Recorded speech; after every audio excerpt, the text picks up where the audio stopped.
Bonjour et bienvenue au 115e épisode de Board Game Duel, le podcast sur les jeux de société où deux jeux s'affrontent dans un duel sans merci. Je suis votre hôte Sam et avec moi j'ai mon fidèle farfadet farfelu.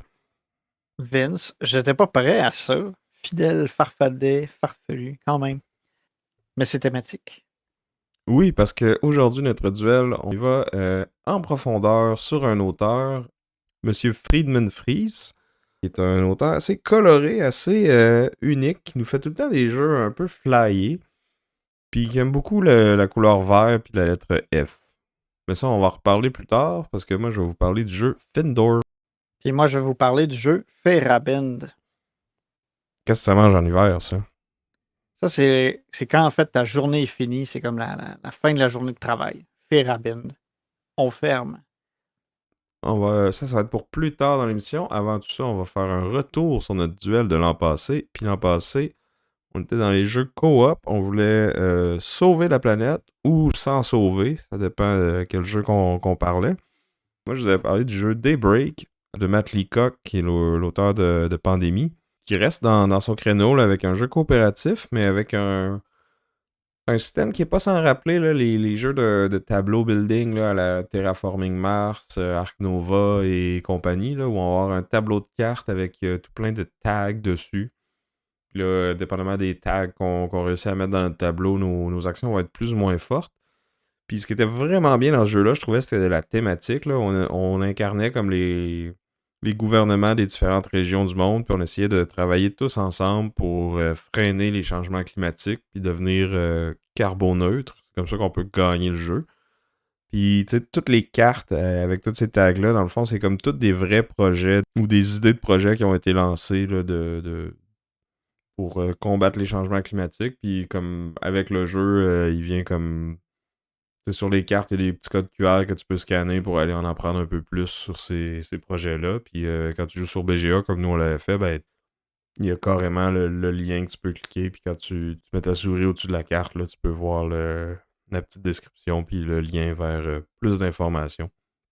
Fait qu'en plus d'être un jeu super éducatif, puis sur un sujet que je trouve important puis qu'on parle peut-être pas assez, ben c'est quand même aussi un bon jeu là, d'optimisation puis de coopération entre les joueurs. Là. Puis, je trouvais que c'était un bon puzzle. Il y a moyen de moduler la difficulté justement avec quelle faction qu'on prend en début de partie là, quand on est à moins de joueurs. Puis, sinon, ben, je pense qu'il y a d'autres façons là, de se donner un petit peu plus ou un petit peu moins de challenge là, selon notre bon vouloir. Fait que c'est pas un jeu que j'ai rejoué beaucoup depuis le duel. Là. Je l'ai jamais possédé, mais si quelqu'un me proposait d'y jouer, je serais partant. Puis je referais bien une petite partie sur BGA. C'est pas le genre de. Je joue beaucoup sur BGA en tour par tour. Celui-là, je pense qu'il est mieux en temps réel. Là, parce qu'il faut comme se parler avec les autres joueurs. Là, ah ouais, ben là, on a un tel événement qui arrive. Y a-tu quelqu'un qui a les tags pour? Ou il y a certaines cartes qui permettent de s'échanger des cartes entre les joueurs aussi. Fait que ça prend de la communication. Puis en tour par tour, on dirait que c'est comme moins fluide un peu. Là. À moins que tu sois assidu sur le chat, puis que tu checkes tout le temps, puis que les tours ne skippent pas trop. Là. Mais ouais, c'est vrai qu'en temps réel, c'est mieux parce qu'il y a aussi des cartes qui te permettent d'interagir avec les autres joueurs. Puis toi, tu nous avais parlé de. Moi, je vous avais parlé de Unsettled, designé par Tom Madsen et Mark Nidlinger et publié par Orange Nebula. Dans Unsettled, on est des explorateurs spatiaux qui vont soit visiter ou s'écraser sur une planète. C'est un jeu qui est vraiment modulaire, où est-ce qu'on a comme le jeu de base avec deux planètes différentes, mais où il y a d'autres extensions qui sont toutes des planètes de plus, qui ont tout un peu leur petite mécanique spéciale. Puis dans le fond, sur chaque planète, il va y avoir une sélection de quelques scénarios, de quelques missions qui doivent se réaliser de façon coopérative.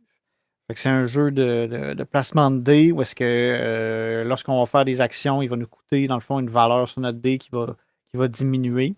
Puis à un certain moment, il faut comme un peu jongler entre recharger nos dés, utiliser des dés plus forts pour booster faire des actions un peu plus puissantes, puis progresser à travers la mission.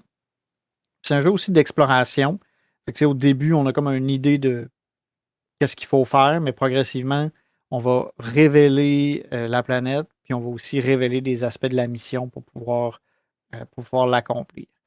Il y a un aspect de progression, entre autres, où est-ce qu'on peut on peut construire des bâtiments sur la planète pour avoir des bonus. Il y a une gestion d'énergie, de ressources à prendre en compte aussi parce qu'on a la recherche de l'énergie puis de la science. Fait qu'il y a plusieurs trucs comme ça qui sont à prendre en compte. Puis chaque expérience, chaque planète a comme c'est ça, sa petite saveur. Tu sais, dans la boîte de base, il y en a une où est-ce qu'il y a il y a comme des sports, puis ça devient une mécanique que tu peux être infecté. L'autre planète, ben là, il faut que tu gères comme ton altitude pour pas te faire emporter par une tempête qui va soit être en basse altitude ou en haute altitude.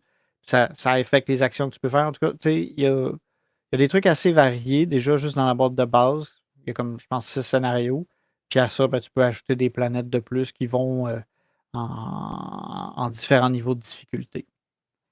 Fait que c'est ça. C'est vraiment comme un système de jeu modulaire. Puis c'est ça. Moi, j'y avais joué quelques fois seul.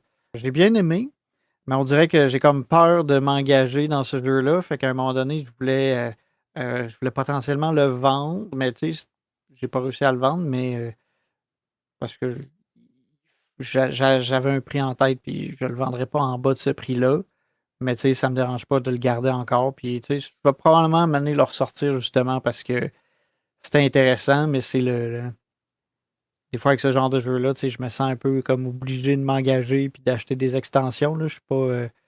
J'ai un peu de misère des fois à me contrôler sur ces aspects-là. Puis vu que j'en avais déjà d'autres qui ressemblent un peu à ça, j'allais moins l'utiliser. Mais ce que j'aimais, contrairement à d'autres jeux du genre, c'est que tu sais, il est beaucoup plus déterministique. Tu sais, il y a des dés, mais c'est pas ça qui détermine le succès ou l'échec de tes actions. Tu sais, c'est vraiment une économie de tes points d'énergie sur tes dés qui va déterminer comment ça va se passer. Il y a peu de hasard, à part le positionnement des différents endroits sur la carte. Ça, c'était pour notre duel de l'an passé. Maintenant, on va revenir aussi sur notre duel du dernier épisode. Ben, c'était pas vraiment un duel, mais on a fait un draft avec notre ami Marion de Je vous explique les règles, où on allait repêcher nos jeux de l'année dernière, puis on invitait les gens à voter. Puis cette année, on avait décidé que le perdant ou la perdante allait s'engager pour une bonne cause. Fait que ça va être le temps de dévoiler les résultats. Donc, cette année encore, c'est Marion qui l'emporte avec 46% des voix. Bravo à toi, Marion. Tu n'auras pas trop à t'engager, mais tu vas devoir venir nous encourager. Mais lequel de nous deux tu vas encourager? Est-ce que c'est moi ou c'est Vincent? Alors, roulement de tambour. En troisième place avec 17% des voix. Team Vince. Ah non! As-tu déjà Fait que une bonne cause en tête? va falloir que je regarde ça. Je t'avoue que j'espérais finir deuxième cette fois-ci. J'avais pas tout à fait planifié perdre encore. Pourtant, t'aurais pu. Ouais, ouais, ouais. Le passé est En garant tout du cas, futur. oh my god. Bon. Mais c'est ça, je vais penser à ça, puis je vais vous revenir, là. Aussi, de toute façon, j'ai du temps jusqu'à la diffusion de l'épisode, là. Fait qu'au pire, je vais peut-être je vais peut-être utiliser ce temps-là pour faire mon choix. Sinon, ben, si vous avez des idées, vous pouvez nous en faire part dans les commentaires. Puis au pire, on va demander à Marion vu qu'elle a gagné. Ouais, Puis ouais, pour ouais. ceux qui sont Mais sur non, notre Discord, on va dire ouais, Vince aurait dû prendre Speakeasy à la place de House of Fado. Ben, comme j'ai dit dans le Discord, c'est venu dans la discussion. C'est parce que j'ai pas essayé Speakeasy. Fait que c'est pour ça que j'ai pas osé le mettre. Fait que je voulais quand même avoir un jeu que je savais qu'est-ce qui se passait dedans. Fait que c'est ça. Je devrais être en mesure de trouver un organisme. Là. Il y en a plein des bonnes causes à aider. Là. Fait qu'on on va regarder ça. Puis on va vous tenir au courant. Puis on va t'encourager avec plaisir. On va maintenant passer au jeu qu'on a joué récemment. Puis moi, récemment, j'ai fait une petite fin de semaine au chalet avec ma gang de vieux chums de Bécomo. Qui aiment beaucoup les jeux lourds, puis qui aiment beaucoup rejouer souvent au même jeu. Donc, dans ma fin de semaine, j'ai joué 2 fois au jeu Seri, Search for Extraterrestrial Intelligence, designé par Tomasz Holek et publié par Czech Game Editions en 2024. C'est un jeu qui avait fait quand même beaucoup de buzz à sa sortie, puis qui est encore dans le zeitgeist, là, même presque un an et demi plus tard. Je pense qu'il y a des extensions qui s'en viennent là, ou qui ont été annoncées il n'y a pas si longtemps, ou il y en a peut-être même déjà de sortie, là, je suis pas certain. Nous, on a joué juste avec le jeu de base. Et c'est un jeu dans lequel, dans le fond, on est des scientifiques qui, comme le nom le dit, sont à la recherche d'intelligence extraterrestre. Et comment ça fonctionne? C'est qu'on va avoir un plateau qui va avoir le Soleil au milieu avec la Terre qui tourne autour, puis les autres planètes. Puis dans le fond, on va faire différentes actions pour comme explorer le système solaire puis la galaxie. Une des choses qu'on peut faire, c'est lancer des satellites dans l'espace. Puis dans le fond, après ça, on va pouvoir faire des différentes actions, dépenser des ressources pour les faire se déplacer. Et donc, selon les actions que les joueurs vont faire, le système solaire va se mettre à tourner. Puis là, il y a comme un cercle qui est plus proche du Soleil qui tourne tout le temps. Un qui est plus dans le milieu qui va tourner 2 fois sur 3. Puis un qui est plus grand qui va tourner juste 1 fois sur 3. Fait que les positions relatives des différentes planètes avec la Terre vont changer pendant la partie.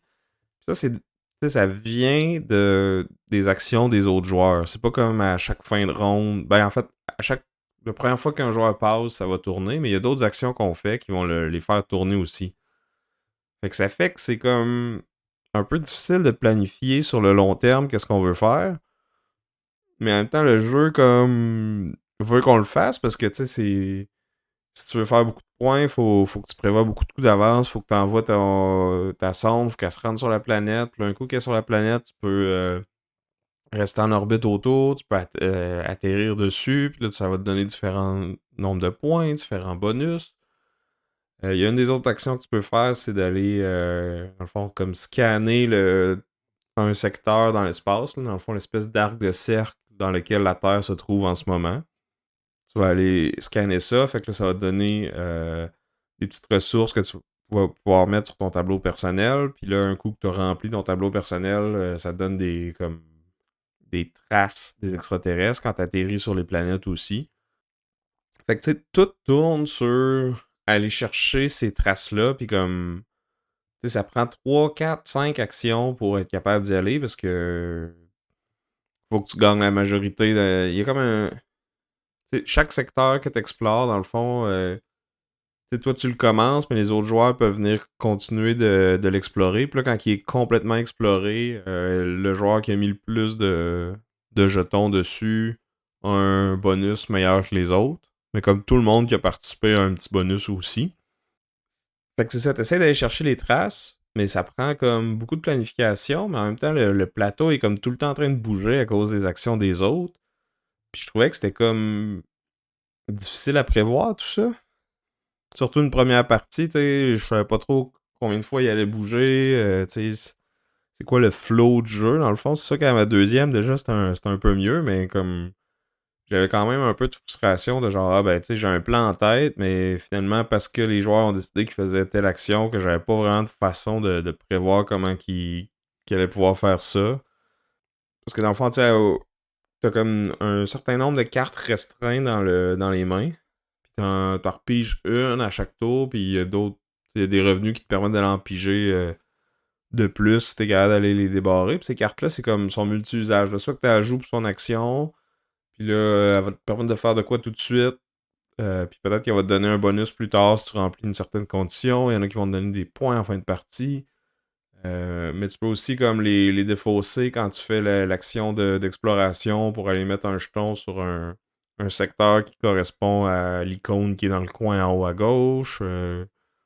T'as comme une carte de tes revenus à chaque début de ronde. Ben là, s'il y a des cartes que tu peux être toqué en dessous de ça quand tu gagnes certains bonus, fait que là, ça va donner soit plus de ressources, soit plus de cartes à chaque ronde. Puis à toutes les fois que tu toques une carte, ça te donne le bonus au moment où tu le fais. Puis tout ça, c'est comme au service de aller explorer les planètes parce que puis avoir la majorité, ça vaut quand même un certain nombre de points. Mais t'as aussi comme 3 sortes de traces de vie extraterrestre que tu peux trouver. Puis quand tu les obtiens, ces traces-là, tu vas les mettre sur un des deux. Il y a comme deux petits plateaux qui vont changer à chaque partie, puis qui sont comme les différentes races d'extraterrestres que tu peux découvrir. Fait qu'en début de partie, tu sais pas c'est lesquels qui sont en jeu. Puis là, quand collectivement les joueurs ont trouvé une trace de chaque sorte pour. Il y a comme les traces bleues, les traces rouges, les traces jaunes, là, ils ont des noms thématiques, mais je m'en souviens plus. Là. Puis même la personne qui m'expliquait le jeu s'en rappelait pas.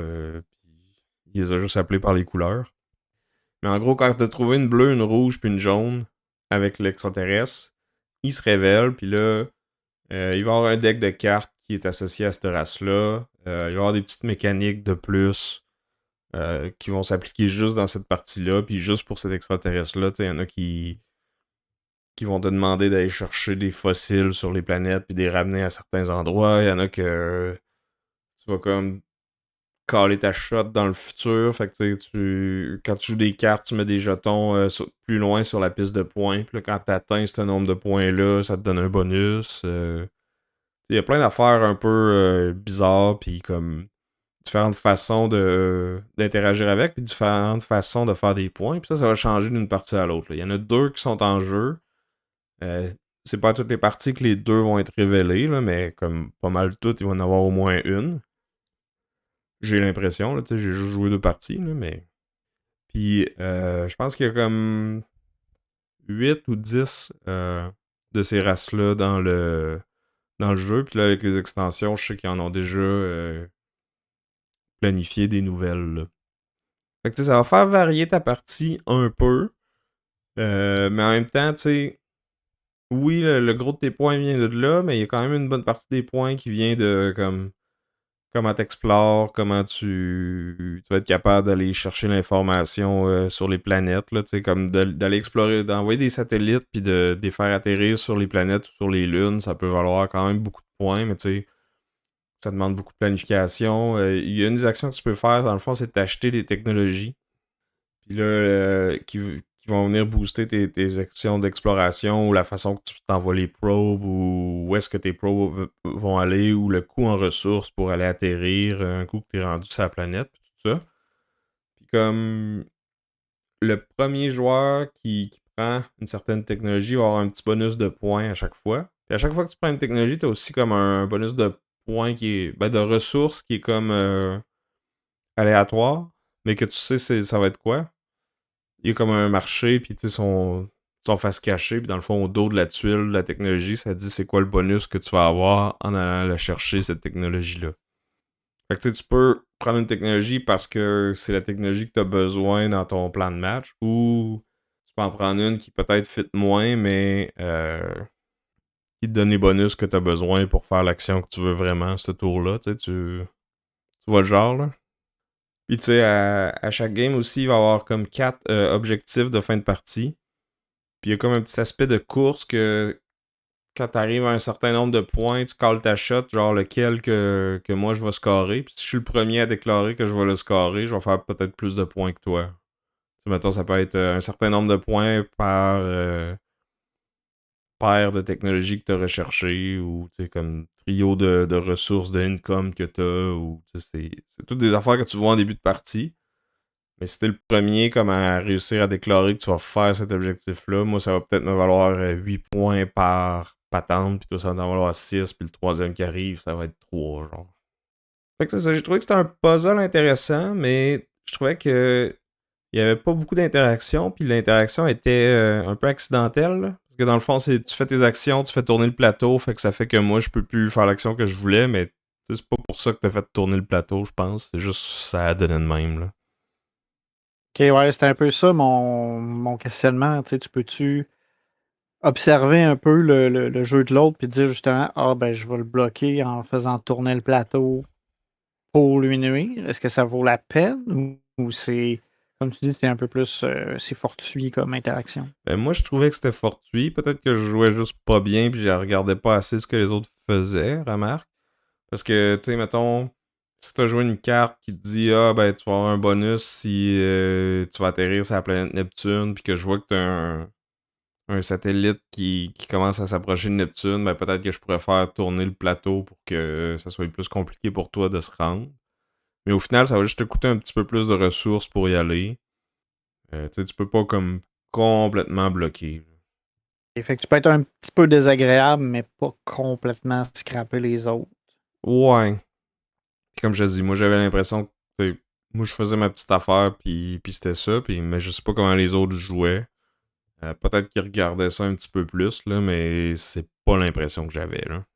C'était plus genre qui va Ok. optimiser le mieux ses affaires. Puis peut-être qu'ils se disaient ah Ouais. shit, moi tout j'allais pour cet objectif là, mais tu sais, je vais faire 6 points pour ça au lieu de 8. C'est comme c'est pas la fin du monde non plus. Là. Ouais.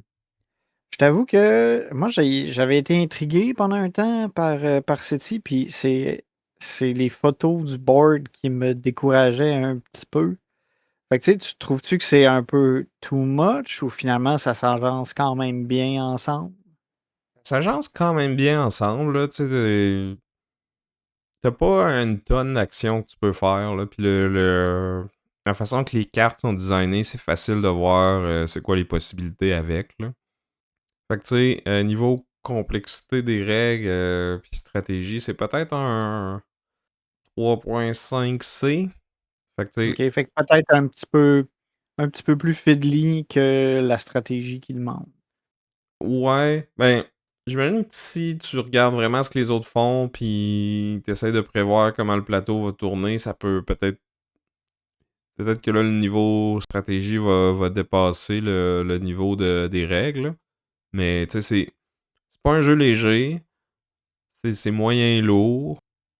Mais c'est ça, c'est pas comme les costauds des costauds non plus. OK, fait que c'est plus complexe que Cycle. Ah, définitivement. Petit callback à moyen lourd. C'est ça. Mais BGG le met quand même à 3,82 là. C'est quand même pas pire. C'est peut-être beaucoup. Parce que pour vrai, tu sais, oui, il y a beaucoup de règles, mais comme ça fait du sens. Là. Tu sais, genre, s'il y a déjà un satellite qui est en orbite autour d'une ville, ça coûte. D'une ville, d'une planète, ça coûte moins cher atterrir dessus parce que tu sais, il y a quelqu'un d'autre qui l'a mappé, fait que c'est plus facile à prévoir. Fait que tu sais, il y a plein de petites affaires de même, mais comme je l'explique, puis je te dis pourquoi, puis t'es comme ben oui, c'est normal. Thématiquement, ça fit, fait que ça s'incorpore bien, genre. Ouais, le thème est là quand même. Le matériel est cool, tu sais, t'as des petits satellites que t'envoies dans l'espace, ton truc de pointe, c'est un petit observatoire. C'est. Ouais, c'est sûr que sur la table, il paraît imposant. Là. Mettons il attire le regard. Là. Tout est intense. Le board est coloré. C'est ça, tous les petits jetons, ils ont tous des formes différentes. Là. Il y en a un, ça a l'air d'être un micro. C'est plaisant à regarder. Mais ça a l'air lourd quand tu le regardes. Non, non, c'est pas un petit jeu léger, mais je pense que ça se jouerait un soir de semaine. Je ferai pas grand chose d'autre, là, mais ça se caserait. Donc c'était SETI de Check Game Edition. Toi, à quoi t'as joué récemment? Ben, moi, récemment, j'ai joué sur BGA à Duel for Cardia, qui est sorti en 2025. J'ai failli dire cette année. Hey, ça passe vite. Fait que c'est un jeu qui se joue à deux joueurs. C'est un jeu de confrontation designé par Fauzi Bouguida et Mathieu Rivero, qui est publié par Hans Heimgluck. C'est sûr que j'ai massacré le nom de l'éditeur. Donc, comme je disais, c'est un jeu de confrontation. Fait que c'est un jeu un peu de bataille, mais un peu revampé. Fait que chaque joueur va avoir une main de 5 cartes. Une main qui est composée, ben, qui vient d'un deck qui est le même chez les deux joueurs. C'est des cartes de 1 à 16 avec une valeur, une couleur et aussi un pouvoir.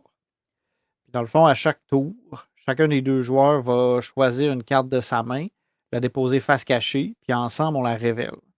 Puis là, on fait la confrontation des deux cartes. Fait que la carte la plus haute remporte la confrontation, mais la carte la plus basse a l'avantage de pouvoir faire son pouvoir. Puis c'est un peu là que le gros défi du jeu, c'est de jongler entre OK, quand je veux jouer ma carte, est-ce que je veux faire le pouvoir ou est-ce que je veux gagner la confrontation? À savoir que tu as des cartes qui vont influencer des confrontations passées et futures, soit en diminuant la force des cartes, puis là, ça fait que la carte qui gagnait, ben, finalement, peut perdre, mais plus loin dans la partie. Puis si un des joueurs réussit à gagner 5 confrontations dans un round, j'allais dire, ben, il fait un point, puis c'est un 2 de 3 au niveau de ces confrontations-là. Fait que c'est ça, puis les cartes ont vraiment des pouvoirs assez variés. Il y en a qui vont juste comme enlever des cartes de l'autre côté, il y en a qui vont juste faire que tu gagnes les égalités, il y en a qui vont donner de la force à des cartes autres, il y en a qui vont annuler les pouvoirs des cartes qui ont déjà été jouées. Puis tu as toujours des effets un peu particuliers, surtout quand tu as des cartes hautes. Fait que, on a des cartes qui ont, que dans le fond, les chances qu'ils fassent leur pouvoir est très faible parce qu'ils ont une grosse valeur de carte. Mais souvent, ils vont avoir un pouvoir qui est assez brisé. Là, comme dans les decks de base, ben, la carte 16, si les circonstances font qu'elle peut activer son pouvoir, ben, tu gagnes instantanément. Puis là, je parle des decks de base parce qu'en fait, tu peux utiliser un autre deck. Fait que c'est un autre set de cartes. Fait que c'est un autre deck de 1 à 16 avec des pouvoirs un peu différents qui font que la partie ben, va être différente parce qu'on n'a plus les mêmes pouvoirs en jeu. Puis c'est ça, ça se joue vraiment rapidement. Là, on a enchaîné une couple de parties ensemble, moi et Sam, à la suite. Puis ça a été quand même, j'allais dire, des longues parties dans le sens où on est quasiment arrivé aux fins des decks à quelques reprises. Alors que ça peut se régler beaucoup plus rapidement. Là, quand on dit fin des decks, là, il peut y avoir jusqu'à 16 rounds, 16 confrontations Ouais. maximum. Là. Je pense pas que ça peut réalistiquement se rendre là parce qu'il y a beaucoup quelques-uns des effets qui font que ton adversaire défausse des cartes. Euh, Ouais. Fait que, à moins que les effets se déclenchent jamais, mais d'habitude, si les effets se déclenchent pas, il y a quelqu'un qui va arriver à 5 avant qu'on se rende à 16 confrontations. À moins qu'on joue tout le temps la même carte, qu'on est tout le temps égal, puis que personne gagne jamais, puis personne active jamais son pouvoir. Là. C'est pas impossible que ça arrive, mais ce serait surprenant. C'est... Mais oui, mais tout ça pour dire que c'est que ça se fait rapidement. Ça va vite quand même. Ouais, ouais. Non, un round, c'est Puis, peut-être 5 minutes. Là. c'est ça. Fait que, moi, j'ai trouvé ça pas mal intéressant. J'ai trouvé que c'était un bon dilemme, puis un bon mind game, essayer de jauger qu'est-ce que l'autre joueur va mettre pour justement me dire, OK, là, il a joué telle carte avant qui va lui donner un bonus, fait qu'il veut vraiment gagner ça. Fait que là, ça Ben, veut dire que moi, je peux jouer plus bas, c'est ou il a besoin du bonus parce qu'il veut gagner avec une carte poche. c'est vrai en fin de ronde parce que là, tu sais, par processus d'élimination, tu commences à savoir qu'est-ce qui reste dans les mains à l'autre. Là. En début de ronde, tu sais, il y a comme un petit peu trop de possibilités pour que tu rentres vraiment dans les mind games, je trouve.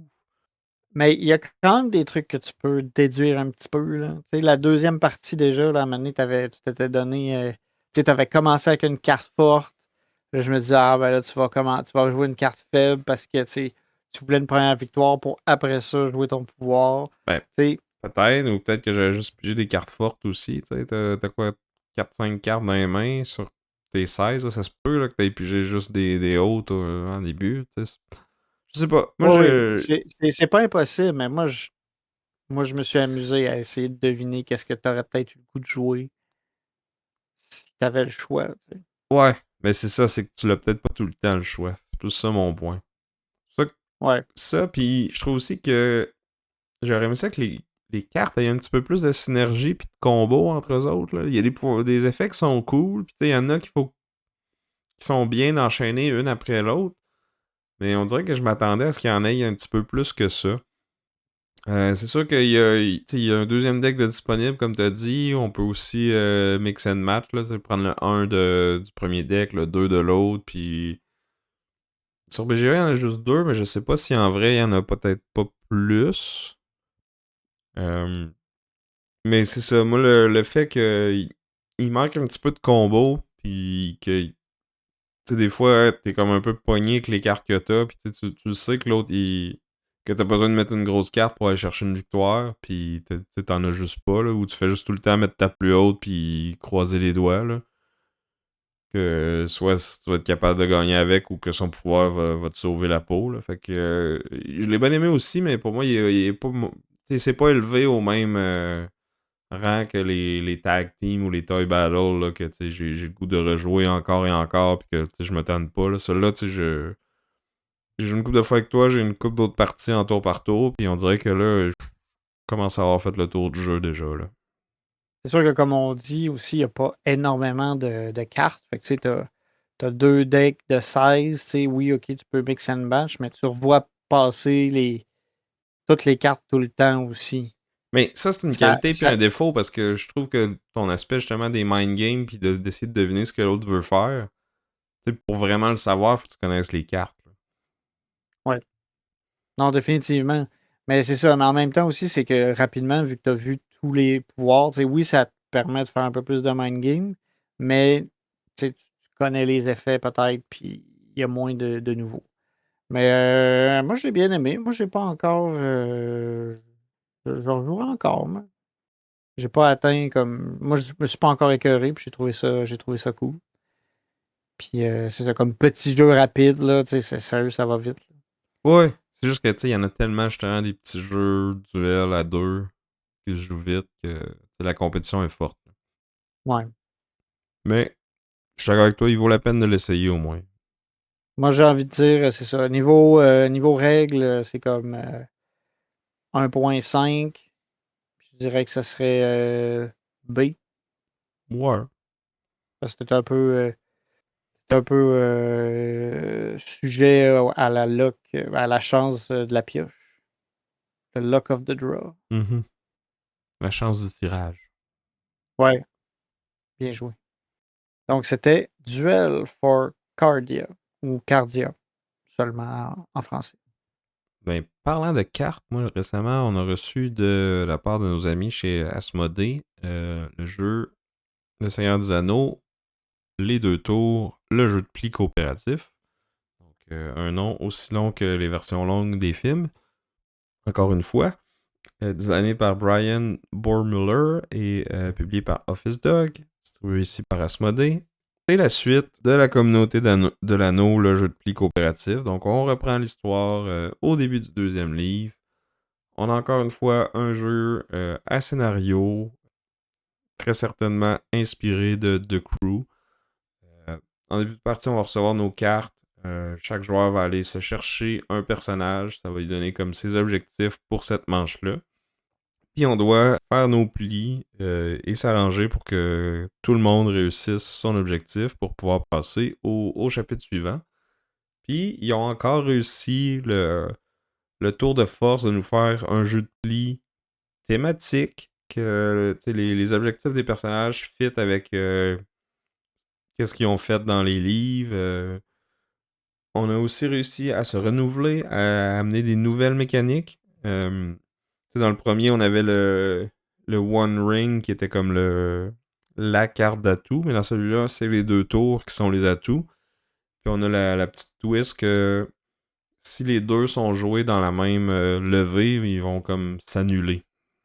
Et qu'est-ce qui vient vraiment changer la donne, c'est que, en tout cas, j'ai pas fait tous les scénarios encore, là, mais le nouveau personnage d'Aragorn, dans le fond, c'est la personne qui a la tour blanche qui va être Aragorn. Puis son objectif, c'est que Aragorn et la personne qui va jouer la tour sombre, ensemble, aient plus de levée que les autres joueurs. Mais la personne qui a la tour sombre, on sait pas c'est qui au début de la main. Faut que la personne en question joue sa carte pour se révéler.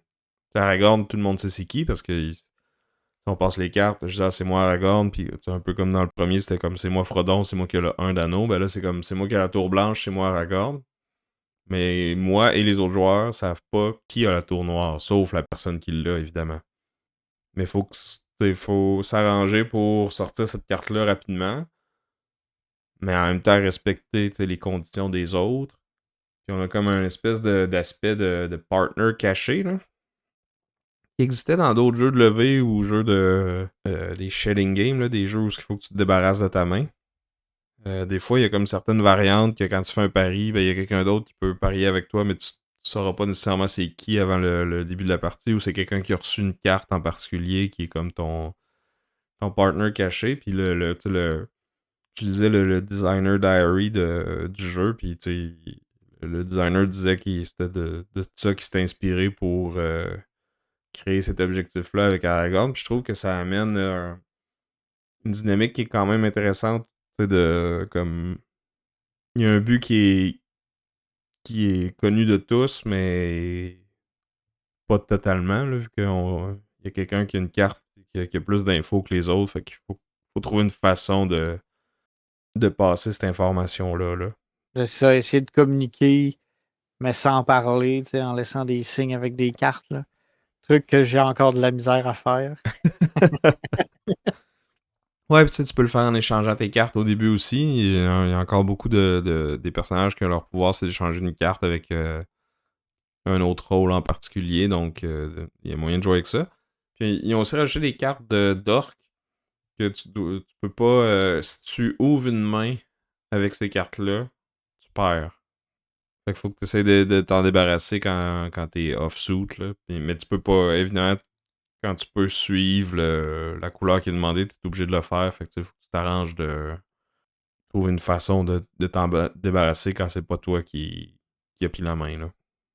Il y a certains rôles, comme par exemple Homer, que lui veut ramasser ces cartes-là. Fait que c'est ça. J'ai pas fait beaucoup de scénarios encore. Je l'avais dit avant, là, la communauté de l'anneau, il avait remplacé The Crew. Je trouvais qu'on était pas mal dans un jeu très similaire, mais je trouvais que la petite touche thématique qui apportait, puis le fait que les scénarios sont comme fixes, puis que les rôles fixes sont designés pour aller ensemble.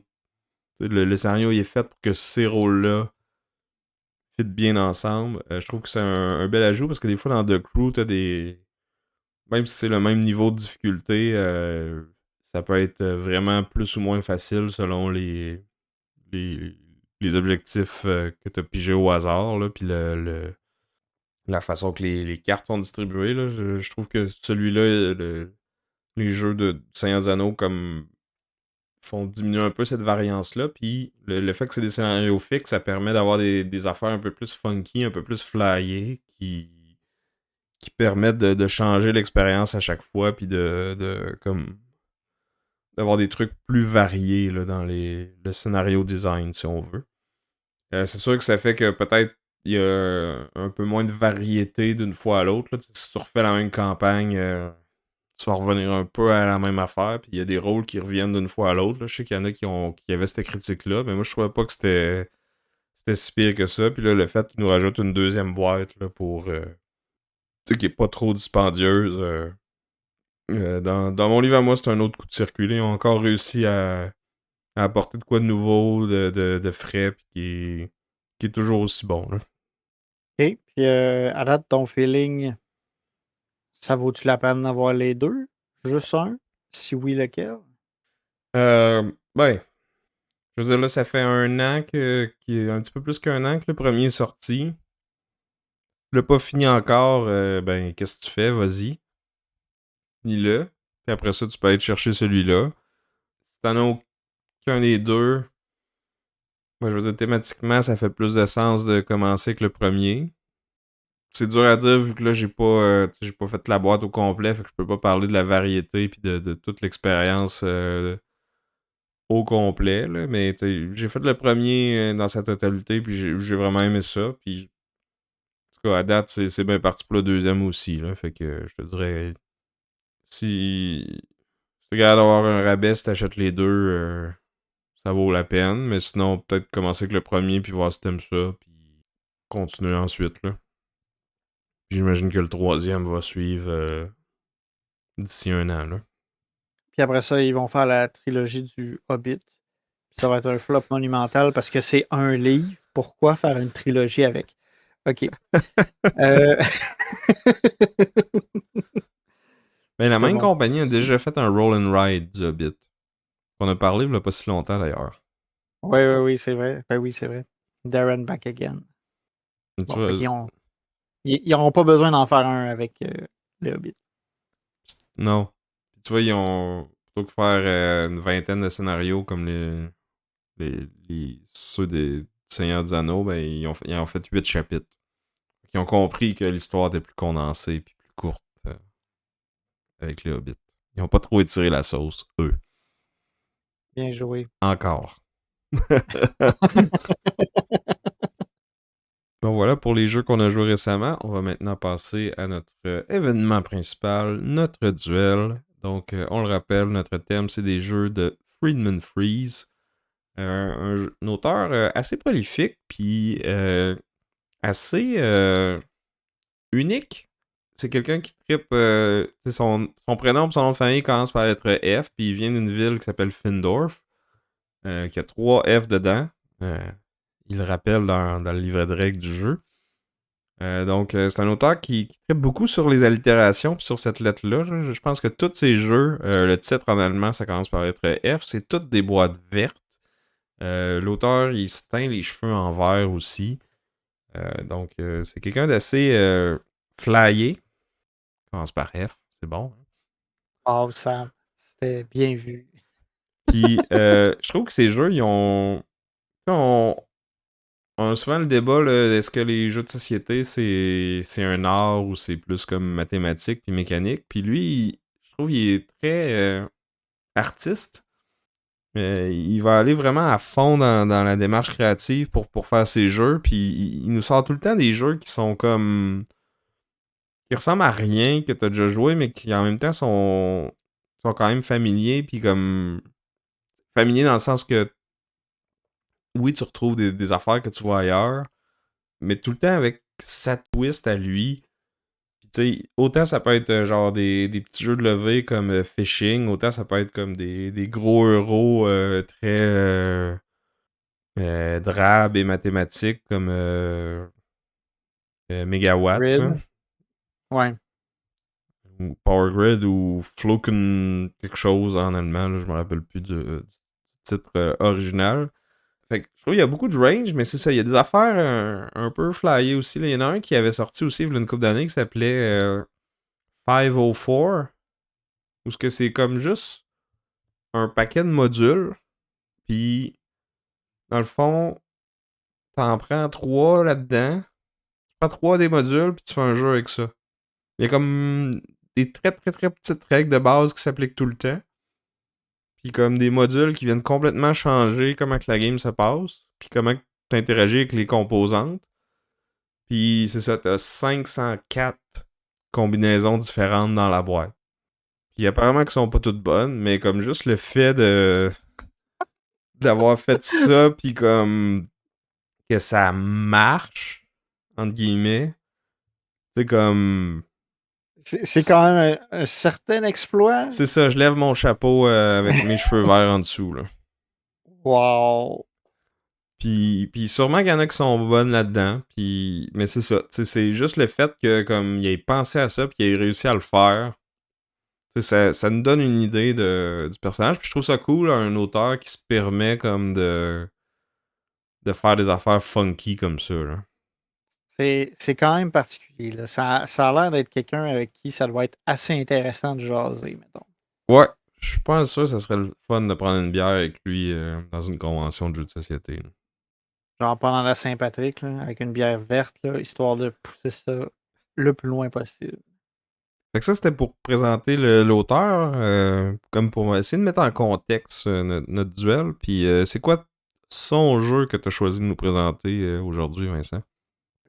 Moi, je suis quelqu'un qui travaille beaucoup dans la vie. Puis c'est pour ça que j'ai décidé de défendre le jeu Ferabend, qui est sorti en 2020. En anglais, on peut le trouver sous le nom Finishing Time. Puis il a été publié par 2F Spiel. Puis dans le fond, Feraben, c'est un peu. C'est le moment, c'est la fin de la journée. On ferme, on rentre chez nous. C'est vraiment. C'est le moment où on clock out. C'est quand quelqu'un passe dépuncher.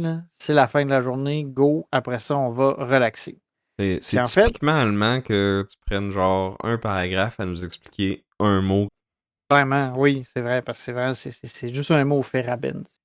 Puis dans Feraben, ton but, en fait, c'est de relaxer le plus possible quand tu peux. Fait que mais à chaque jour, il faut que tu retournes au travail. Fait que tu perds la relaxation. Puis après ça, ben, tu fais des activités relaxantes. Puis tu vas et viens à chaque semaine. Puis c'est vraiment une espèce de. C'est un peu ça le jeu, en fait. C'est que à chaque round, tu vas gagner des points, tu vas perdre des points. Puis l'idée, c'est un peu Ben, d'atteindre l'équilibre, puis de progresser puis d'atteindre, c'est ça, le 40 points qui met la fin de la game, qui met fin à la game. je te challenge parce qu'il y a comme pas vraiment de ronde dans le jeu. On fait juste comme alterner à prendre des tours, puis quand t'as placé tous tes employés, c'est là que tu reprends puis qu'ils retournent travailler. Mais vu que tu peux en placer un ou plusieurs à ton tour, on va comme pas tout être synchronisé. Ouais, j'ai dit round, c'est vrai que c'était pas super adapté, mais tu sais, tu as un pool d'ouvriers. C'est un placement d'ouvriers à la base où on a nos travailleurs. Puis à chaque tour, ben, on va pouvoir placer ben, à plus que 2 joueurs, ça va être un ouvrier à la fois. C'est littéralement, c'est des workers, c'est des ouvriers qui vont partir du travail pour aller relaxer. Ben, Puis ils il y vont a aller. certains emplacements où ce que tu peux en placer plus qu'un quand même. Oui, mais à la fois. Ah oui, ouais, ok, oui, Quand tu vas au il y a bar ou une quand tu vas exception. relaxer chez vous, tu peux en mettre jusqu'à 3. Ouais. C'est les seules exceptions globalement, là. Il y a 3 endroits, là. Tu peux aussi les envoyer laver la vaisselle si tu veux, au bar. Mais, mais c'est important parce que c'est ça qui va comme te permettre de te déphaser avec les autres joueurs. Oui. En effet, ça te permet de faire en sorte que. Parce que tu sais, on a le même nombre d'ouvriers, tout le monde à la base, mais tu sais, si tu vas en apporter au bar plus qu'un, ben, tu sais, tu vas vider ton pool d'ouvriers un peu plus vite que les autres. Même affaire si tu les envoies relaxer puis tout ça. Fait que tes ouvriers, quand c'est ton tour, ben, dans le fond, tu vas pouvoir en prendre un puis aller un ou plusieurs. C'est comme avec la petite exception qu'on a dit, je ne vais pas redire ça tout le temps. Tu vas le placer sur un plateau, sur en fait un emplacement. Il y a comme 3 plateaux différents. Tu as comme un plateau qui est le plateau qui est un peu plus des activités où tu vas tout simplement pas payer, mais accumuler de la relaxation. Tu peux aller au parc d'amusement. Là, généralement, ça va te coûter de l'argent pour pouvoir y aller, mais tu vas pouvoir relaxer plus. Puis c'est à cet endroit-là aussi que tu vas pouvoir rencontrer un partenaire pour ton ouvrier, parce que l'amour, ça aide à relaxer, ça aide à se détendre quand on est en amour. Fait que tu peux aller chercher un partenaire pour ton ouvrier. Puis ce partenaire-là, en fait, c'est un partenaire que j'allais dire qui est non exclusif, parce qu'en fait, c'est juste que ça te donne un meeple partenaire qui peut après ça être utilisé pour des actions particulières ailleurs. Souvent, c'est Ben, que d'avoir un partenaire, ça va te débloquer des emplacements que tu es obligé d'avoir un partenaire, ou tu as certains emplacements que si tu y vas avec un partenaire, tu as des bonus, genre tu as plus de relaxation. mais c'est pas clair si le partenaire est comme associé au worker tout le temps ou si tu l'as juste dans ta réserve. Le livret est comme un peu flou là-dessus. Moi, j'ai envie de dire que, tu sais, ça dépend. C'est comme tu veux. Tu sais, il n'y a pas de. C'est vrai que le ton du jeu est assez libertin. Ouais. Tu sais, on ces échanges. Si tu veux, tu peux le faire que tu sais, ton partenaire suive toujours le même worker. Tu peux faire ça. Mais il peut aussi se promener. Tu sais, on est libre. Puis il y a différentes Euh, formes de meeples. Tu sais, t'as des Il y en a des mâles, des plus minces, des femelles, plus des larges. non-binaires, des plus petits, des plus gros. Puis tu sais, c'est ça, le livret nous spécifie que tes workers sont des gars, des filles ou des non-binaires choisis. C'est ça. C'est à ta guise. Par contre, c'est sûr qu'il y a au moins une fille. Je pense que c'est le seul truc qui est obligatoire parce qu'il y a une mécanique d'égalité des sexes au niveau des salaires. Je vais en revenir un peu plus tard. Je vais y revenir un peu plus tard. Fait que c'est ça. Fait qu'on place nos ouvriers comme ça, on fait les actions qui vont nous coûter ou pas de l'argent, puis qui vont nous permettre d'avoir de la relaxation. À mesure qu'on avance sur la piste, qu'on gagne des points de relaxation, ben, tiens, on progresse. Lorsqu'on n'a plus d'ouvriers qui sont tous placés, ben, on retourne au travail. Fait que là, on récupère tous nos ouvriers avec leurs partenaires s'il y en avait. Puis là, à ce moment-là, on perd des points de relaxation en fonction de la longueur de notre semaine. Fait qu'on a une piste qui est les heures de travail de la semaine, qui commence à 70 heures semaine, qui fait qu'on perd 16 points de relaxation juste avec ça. C'est assez violent. Puis après ça, on va gagner de l'argent de ce travail-là. On a une piste de salaire sur laquelle on peut progresser. Puis on a une piste d'égalité des sexes où, dans le fond, au début, vu qu'on n'a pas la parité, mais qu'on a nécessairement une femme dans notre équipe de travail, ben on gagne un peu moins d'argent parce que les femmes sont payées moins cher. Il y a plein de messages dans ce jeu-là, je trouve. C'est ça. Puis là, j'ai parlé de ces pistes-là. Ah oui, puis Oui. dernière affaire qu'on va gagner, c'est des points de grève. Puis les points de grève, c'est important. Puis là, quand je parle de la grève, c'est comme faire la grève pour améliorer nos conditions de travail. Fait que les points de grève, c'est que dans la partie, au lieu de placer un ouvrier, on peut décider de dire OK, non, ce tour-ci, je fais la grève. Ça nous permet de progresser sur les pistes que j'ai décrites. Fait que les heures de la semaine, le salaire, puis la parité. On peut se négocier des Puis, vacances aussi. oui, on peut négocier des vacances. Ça nous ouvre des emplacements sur une troisième île où là, on peut justement payer de l'argent pour avoir des points de relaxation, mais aussi, c'est que les ouvriers qu'on envoie en vacances, ils font qu'on perd des points de moins de notre semaine. Tu sais, ils sont comme plus relaxés. Puis, tu peux aller faire énormément de points de relaxation là si tu y vas en plus avec un partenaire. Sauf que ça te coûte 2 fois plus cher, mais tu es 2 fois plus reposé. Il y a une autre affaire aussi, c'est que quand tu places ton dernier ouvrier, immédiatement après avoir fait l'action, tu reprends tous tes ouvriers, puis ça fait que ça ouvre les spots aux autres joueurs.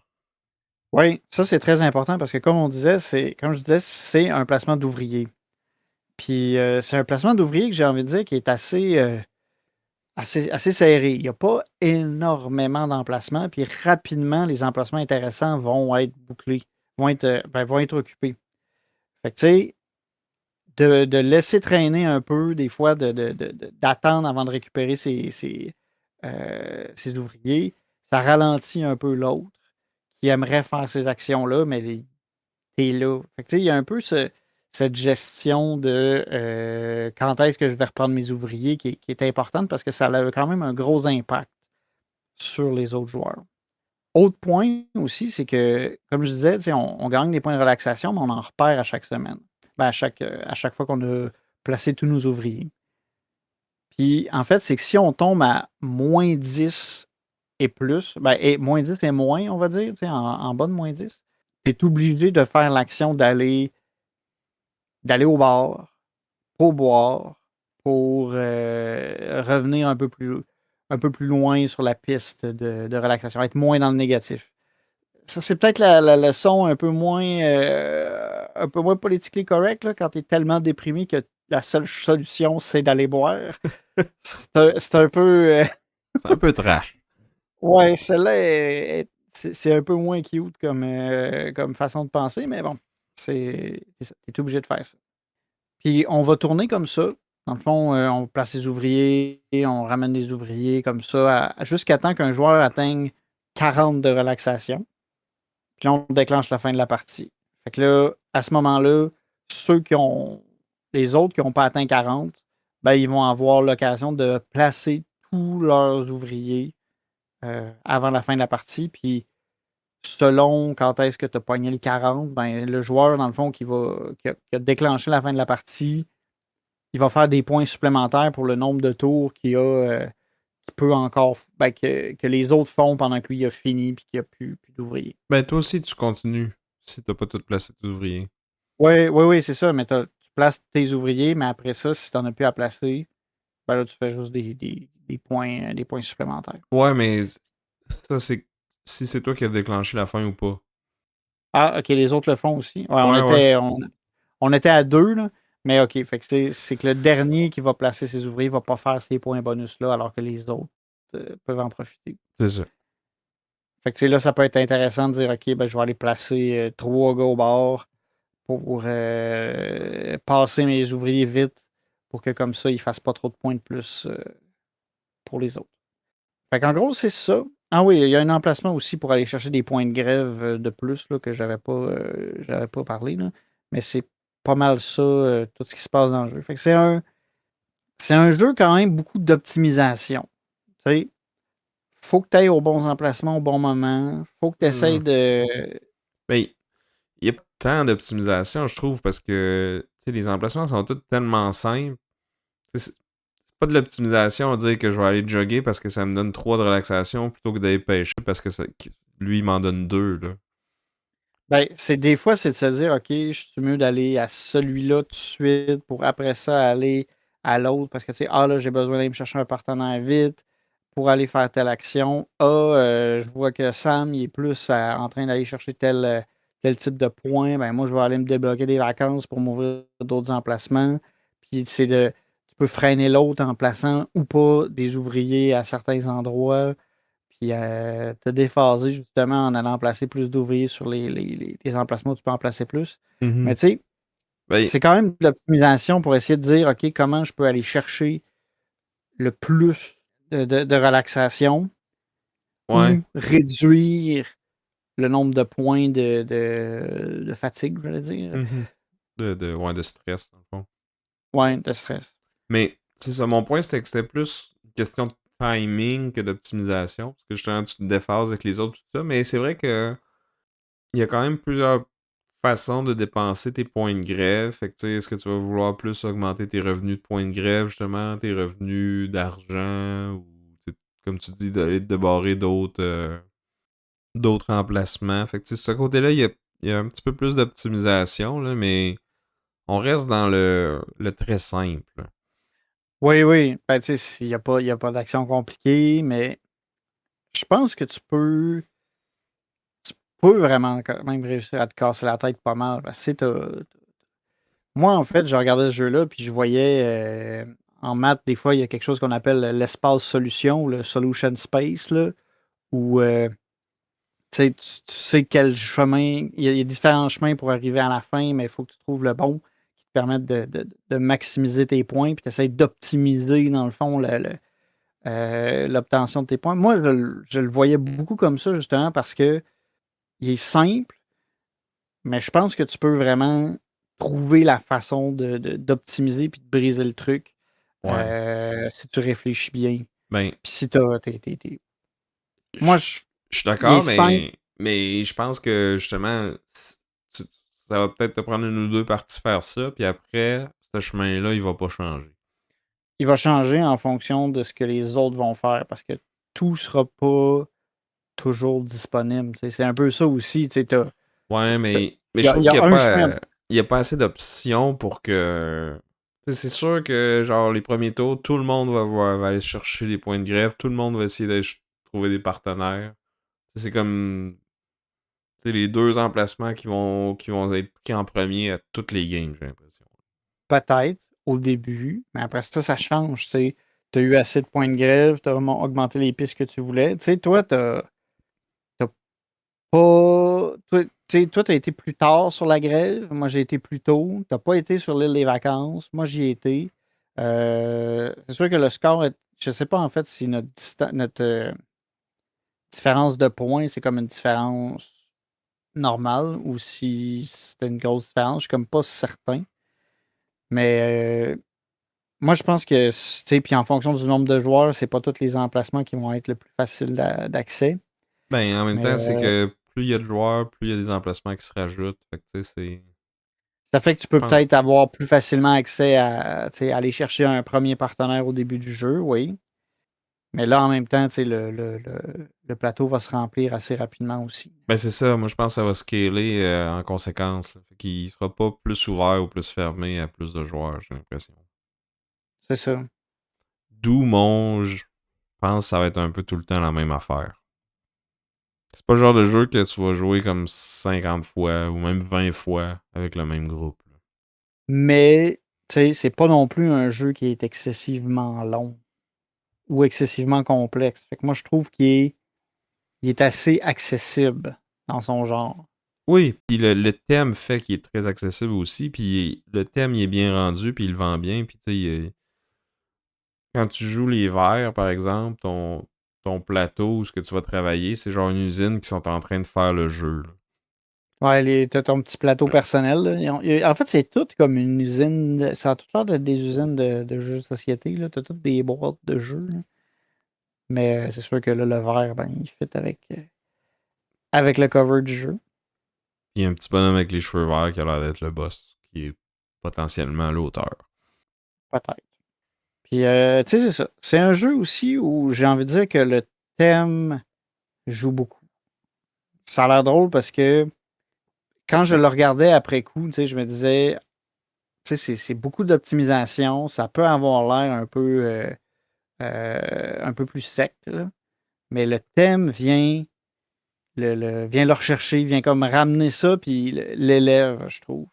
Parce que là, je parle d'aller faire la grève. Tu sais, on n'a pas arrêté toute la game, on s'est fait des calls, là, c'est ça, tu sais. Tu veux pas travailler, tu veux juste faire la grève, t'as même pas été chercher de l'argent que tu Ouais, perds première déjà. action du jeu, t'es allé comme chercher des points de grève. T'as essayé de Ouais, baisser ton nombre d'heures. c'est ça, tu sais. Fait que c'était drôle, tu sais, c'était comique. Puis, tu sais, quand on est allé au bar la première semaine, on était comme bon, on va aller boire. Tu sais, c'était drôle, là. Puis tu m'as bitché sur le fait que j'avais pas été vers l'équité salariale tout de suite.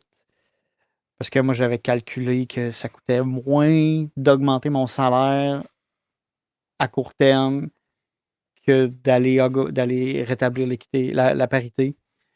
Fait que tu sais, là, tu m'avais traité de sexiste ou de quoi de même, là. Mais bon, je l'ai fait après, là. Mais sur le coup, ça coûtait moins de grève, augmenter le salaire. Fait que, tu sais, c'est ça. L'histoire des partenaires aussi, tu sais, c'est intéressant parce que tu veux augmenter tes actions. Puis, tu sais, t'as la joke, là, il y a un emplacement, en fait, c'est aller à l'hôtel. Fait que tu peux juste y aller avec un partenaire. Ça relaxe beaucoup, mais ça coûte un peu cher. C'est pas si cher, pour vrai, c'est un des meilleurs emplacements du jeu. Là. Je pense que c'est genre 2 piastres, puis C'est pas 6 6 cher. relaxations. Ouais, ouais, ouais. Mais t'as des emplacements, tu sais, qui sont encore plus intenses, là, tu sais, quand tu vas, mais qui sont plus durs à aller chercher. Tu sais, comme celui de l'île des vacances. Quand tu réussis à avoir 3 semaines de congé, tu sais, tu peux avoir comme 18 de relaxation pour ben, quand même un bon montant. Là. Mais tu sais, c'est comme le truc qui te donne le plus de relaxation du jeu. Ouais, mais tu sais, faut que tu travailles en tabarouette, là, parce que t'as comme 3 augmentations de tes vacances à payer en grève. Faut que t'aies assez Ouais. d'argent pour y aller, puis... Mais si tu places tes affaires comme faut, tu sais, 18 d'un coup, quand tu dis que le cap est à 40, tu sais, Ah non, c'est fort. si tu planifies mieux que moi j'ai fait, tu sais, ça peut être vraiment payé. Mais ça te fait 3 rounds où t'as un ouvrier de moins aussi. Ça peut être bon ou moins bon, dépendamment de comment tu veux timer tes affaires. Ouais, Mais en fait, c'est bon parce que tes revenus reviennent plus vite. ouais, Mais tu bloques moins longtemps les espaces pour les autres. ouais. Ça, c'est quand même. Tu sais, d'être dans les jambes des autres, c'est quand même quelque chose qui est important dans ce jeu-là, je trouve. Tu sais, il faut que tu ailles là, faut que tu bloquer les spots intéressants rapidement pour que l'autre perde un peu son temps puis soit moins optimal dans ses actions. Ouais. Fait que c'était Firabend. Si on veut donner une cote de Ou complexité, mettons. complexité, je dirais 2C. Non, moi je pense que c'est plus 2B. Non. Ou... Parce que comme je te dis, j'ai l'impression que tu trouves ta stratégie, puis elle va pas vraiment changer d'une game à l'autre. Moi, je pense qu'elle change en fonction de justement qu'est-ce que les autres vont adopter comme stratégie. Tu sais, toi, tu es allé tout de suite sur les les partenaires, mais tu sais, je pense que Ben, tu comme je sais, te il dis, y a, soit tu vas faire les partenaires, soit tu vas faire la grève. C'est comme si les deux façons d'améliorer ton engin au début de la game. Il n'y en a pas vraiment d'autres. c'est sûr que c'est les actions les plus payantes en début de game. Mais tu sais, c'est le début de la game. Après ça, ça sera pas pareil. Donc, c'était Ferabend ou Finishing time. Finishing Time. L'heure Ça de la sonne? fin du shift. Ouais, la fin de la journée. L'heure de la Miller. Moi, Sam, tu vas nous parler de probablement le jeu le plus laid que j'ai vu depuis facilement 10 ans. Feraben n'est pas très beau non plus, là. Mais au moins, Faraben, le gars, il connaissait encore qu'il y avait des couleurs. Là, à Findorf, on dirait que tout ce qui reste, c'était des teintes de verre, mais pas les plus belles, là, tu sais. Il a gardé la plus belle teinte pour la boîte, puis les cartes. Puis là, ben, je sais pas, il a dû dire pour le contraste, ben, on va mettre vert jaunâtre, vert gris, vert pas loin de vomi, mais pas tout à fait. Ah, on va mettre des rivières dessus, comme ça paraîtra Il y pas. a un petit peu de brun aussi, quand même, là. C'est vrai, il y a du brun. Du Puis, brun puis, puis là- du vert. puis il y a du vert brun. Puis un genre de beige. Fait que tu sais, il est vraiment horrible. Ouais. Sérieux, Peut-être que quand, la, quand- la ville de Findorf est pas très belle non plus, puis que c'est un bel hommage à ça, là, je sais pas. un bel hommage. Ben, la ville est laite. Non, mais On va faire laite. peut-être ça nous rappelle un peu, tu sais, une espèce de nostalgie de quand il était là, parce que l'auteur vient de cette ville-là. Puis c'est un petit village en Allemagne. Puis on va comme dans le jeu développer la ville pendant la révolution industrielle. Fait que tu sais, toutes les cartes de bâtiments qu'on peut aller acheter, c'est des vrais bâtiments qui existent dans la ville puis qui, tu sais, qui sont classés en ordre, qui sont apparus avec les années puis tout ça. Puis clairement, c'est une belle déclaration d'amour à son patelin, je trouve. Puis moi, en tant que quelqu'un qui vient d'une petite ville un peu perdue aussi, tu sais, ça me touche, puis j'apprécie l'hommage qu'il a voulu faire à sa terre natale, là. By the way, je viens de Bécamo. Je dirais pas que c'est une petite ville. Tu sais, c'est pas mal la ville, la Côte-Nord avec cette île. Ah oui, mais c'est 20 000 personnes, là, c'est petit, hein? Peux-tu savoir combien il y avait de personnes dans mon village? Et Il c'était y en moins. avait, il y en avait pas 1000. Ouais, mais t'étais pas à 5 heures d'une grande ville non plus, là. J'étais à 45 minutes. C'est ça. Puis grande ville, c'était Saint-Georges-de-Beauce. Fait que Non, je mais sais pas si mettons ça de compte. Québec, là. Québec, c'était 1 heure et quart. Ben, c'est ça. Moi, c'était 1 5 heure et demie. heures. 1 heure et demie. 1 heure et demie. Ouais. Bref, c'est loin, c'est trou. C'est tout ce que je voulais dire. Mais c'est le fun pareil. Puis, Puis, tu puis commerce la tourbe. oui, dans Donc, ça Findorf fait. aussi. Ben, c'est ça. Non, en fait, c'est ça que j'allais dire, c'est que dans Findorf, en plus, ils commercent la tourbe. Ça fait un peu triste, me semble, tu sais, de vendre la tourbe. En tout cas, j'ai juste l'image dans Monty Python and the Holy Grail où est-ce que t'as une gang de paysans qui ramassent de la tourbe à terre puis qui mettent ça dans une charrette, là, puis qui ont l'air d'avoir une vie très malheureuse. Ben, je pense qu'on parle quand même des gens qui travaillaient pendant la révolution industrielle en Allemagne. Ça devait pas être des super bonnes conditions non plus, là. Pas bien loin Non. du 70 heures de Fierabend. C'est pas impossible, je pense. Mais bref, c'est ça. On va développer la ville de Findorf avec un système d'action. Dans le fond, il y a 4 actions qu'on peut faire. Soit qu'on achète des choses, on engage du monde, on produit des ressources ou on vend des choses. Puis à mon tour, dans le fond, je choisis d'avancer mon marqueur d'action, dans le fond, de 0, 1, 2 ou 3 espaces. Fait que tu sais, ces actions-là sont dans l'ordre que je les ai nommées. je peux rester à la même place puis refaire la même action, ou je peux avancer puis aller en faire une autre. Et toutes les fois que je passe l'action de vente puis que je reviens au début, dans le fond, ça va déclencher une phase de bureaucratie, parce qu'on le sait, les Allemands ils aiment ça, la bureaucratie. Puis là, selon les... Tu sais, ça va peut-être me donner des revenus, selon qu'est-ce que j'ai fait, puis tout ça, puis ça va faire qu'il y a un de mes ouvriers qui va mourir de vieillesse. Pas qu'il prend sa retraite, là. Non, Il non, non. meurt de vieillesse. Il meurt de bureaucratie. Moi, je pense que. Moi, c'est ça que j'avais statué. C'est que la bureaucratie en est venue à bout. Fait que qu'est-ce qu'on fait avec ces actions-là? Quand on achète, dans le fond, on peut aller s'acheter soit des espèces de symboles qui vont booster nos actions. Parce qu'au début de la partie, quand on fait une action, on la fait une fois. Mais là, si on va s'acheter comme des petites tuiles qu'on peut rajouter sur notre plateau, ça peut faire que quand je vais faire l'action, je vais faire 2, 3, 4 fois. Fait que ça, c'est vraiment bon. Tu peux aussi aller t'acheter des tuiles qui vont produire des ressources si t'es capable de mettre du monde dessus. Ou tu peux acheter les cartes. Fait qu'en début de partie, on va recevoir un set de cartes. Là. Il y a des sets comme préfets pour une première partie, ou sinon on peut aller drafter ces cartes-là. Puis c'est comme je disais, les cartes, c'est les bâtiments célèbres de Findorf. Puis c'est ça qui va valoir vraiment beaucoup de points en fin de partie. Là, d'habitude, tu essaies de bâtir toute ta main de cartes d'ici la fin de la partie parce qu'ils valent 50 points chacun. Fait que c'est quand même une grosse partie de ton score. Mais pour pouvoir les bâtir, ben, il faut que tu payes les ressources qui sont dessus. Ils vont avoir des effets. Il y en a qui ont des effets instantanés. Il y en a qui ont des effets quand tu fais une action. Ou il y en a qui vont juste te donner un revenu quand tu fais ta bureaucratie. Comme je disais, c'est... Puis parmi les bâtiments célèbres de Fendorf, il y avait la boucherie, le bureau de poste, Le je pense cimetière, le cimetière, la l'église. Il y avait aussi les power stations. Fait que tu sais, il y a tout plein de bâtiments importants dans la ville. Comme je disais, sur les cartes, il y a comme l'année à laquelle elle a été construite.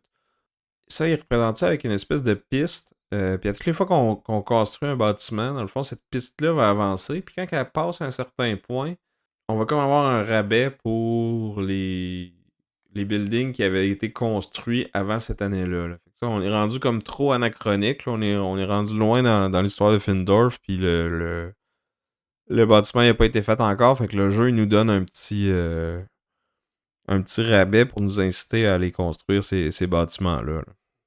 Il y a aussi quelques petits hooks thématiques. Là. Il y a les bâtiments qui nous permettent de mettre plus de buildings. Il y en a, tu as parlé de la boucherie, pour avoir la boucherie, il faut construire l'abattoir avant. Là. Fait que, il y a comme une couple d'affaires de même là, qui que l'effet de la carte fait du sens avec le bâtiment.